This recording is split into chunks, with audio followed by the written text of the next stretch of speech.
So what we've got to do is make that change in those standards. That's where the shifts happen. It doesn't happen any other place. And I'll give you a very simple example. If you want to know the difference in people's lives, it all comes down to what are the things that are musts for you versus shoulds. So let me tell you this. We said to have an extraordinary life, you got to have an extraordinary psychology, right? Extraordinary psychology means you got to live in an extraordinary state. To be in an extraordinary state, you got to condition your nervous system, your body, your physiology and focus to be at their best. Do you agree with this? Yes or no? Then to do that, though, you can do that. Why doesn't everybody? Not because you can't. We all have the ability. It's because of our standards. I remember a time early in my career, I was about 24, and I went to do a seminar in Boston.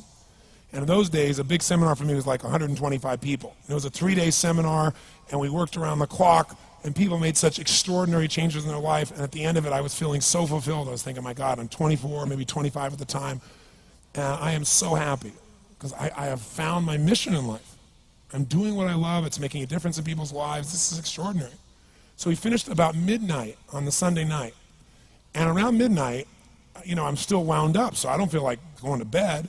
So I decided, okay, let me take a walk here, and I decided to go through Copley Square. If you've been through Copley Square, it's a pretty neat place. Because in Copley Square, you can look up and you can see buildings that were here before we were known as the United States, and beside them you see skyscrapers that are new. It's a pretty cool place. So I'm walking around midnight on Sunday night. There's nobody in Copley Square midnight on Sunday night. And I'm walking along, and I see this guy in the distance, and he's kind of stumbling back and forth between the gutter and the sidewalk. He's got a long trench coat on, his head's down like this. He's holding a brown bag, and I can start to smell him even before I get there, and I'm thinking, this guy is obviously drunk. And as I started to get closer, I thought, I bet he's going to beg me for some money. And sure enough, whatever you focus on life tends to happen, doesn't it? So sure enough, he gets real close to me, and I thought all of a sudden he wasn't going to do it, and all of a sudden he popped his head up. It was really weird. He went, "Mister!" He had this really bizarre looking sounding voice. He went, "Mister, could you loan me a quarter?" And I thought, do I want to reward this behavior? And then I thought, I don't want him to suffer. Do you have this dilemma sometimes? Like, I'm not here to judge. So years ago, I finally decided I always just give. Even if the person's pulling a scam, that's for them to deal with. If I have the ability, then I give. And so I thought, well, could I teach him something? So I asked him a question back. I said, is that all you want is a quarter? So he goes, yeah, just one quarter. One quarter changed my whole life. One quarter. I said, really? He said, yeah, one quarter. So I reached in my pocket, and I pulled out my money clip. And in those days, I was very young, just starting to succeed. And my original mentor was a man named Jim Rohn. I don't know, how many have heard of Jim Rohn? Anybody? Yeah, he's a great guy. And Jim told me, he said, Tony, look, you've come from a poor background. You got a poor psychology. You got to change it. He said, you don't have any money, so pretend you do. He said, start training your brain. Condition it. He said, go save all your money, get $300 bills, and put them on the outside of your money clip, even though you only have $5 in between them. So every time you put it out, you'll see that, you'll feel inspired, you'll feel better. He said, and you'll feel better, you'll do better. So I was like, okay. So I did. So I pulled my money clip, and sure enough, I got $300 bills in. I made sure he saw the bills. So I'm tearing through that, right? Looking in between there, see if I can find some change. But I made sure he saw it. Sure enough, he's looking at the $100 bills, checking it out. I find the quarter, I pull it out, take the money, put it in my pocket. I notice he's watching my hand going into the pocket. I took the quarter, and I looked at him, and I said, sir, life will pay any price you ask of it. And I gave him the quarter. And then something really interesting happened. He took the quarter.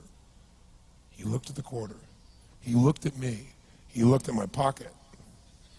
He looked back at the quarter, looked at me, looked at my pocket, looked at me again, looked at the quarter, looked at my pocket, looked back at me and said, you're weird.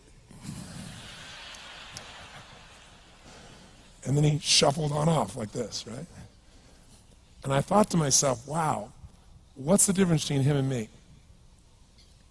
I mean, I was 24, 25 at the time, doing what I love most, have my mission in life, and he's in his early 60s, drunk on the street begging for quarters.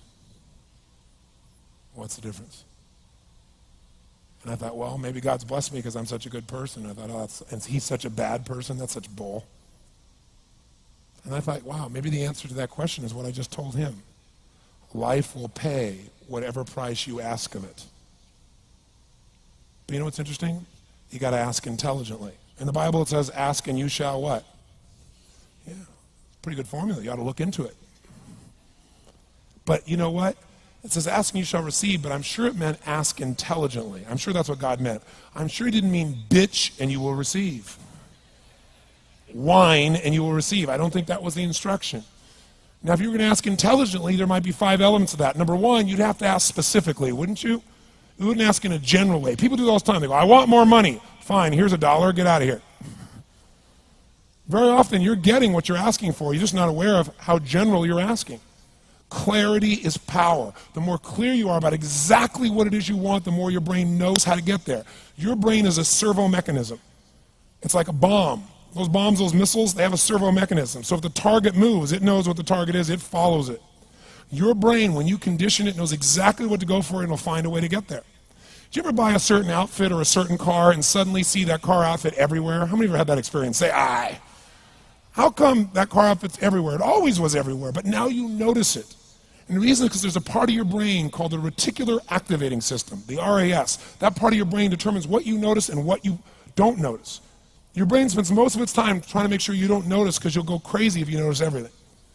But when you decide what's most important to you, your brain goes after it. Everyone I know who's successful builds what I call an RPM plan. An RPM is built on the metaphor that the way to get from where you are to where do you want to go to the fastest is you got to build power, like in a car, RPMs. And the R stands for they know the result they're after. They know what they want precisely.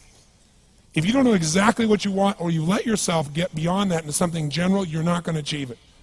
Clarity is power. You got to know the specific result you're after. What do you want?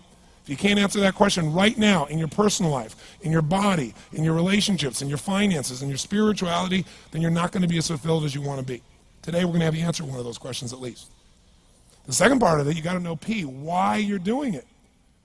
Because you know what? You may get a big goal as soon as I want to make $1 billion. I want to bring peace to the earth. Why? Because as soon as you come up with a goal, all the obstacles show up.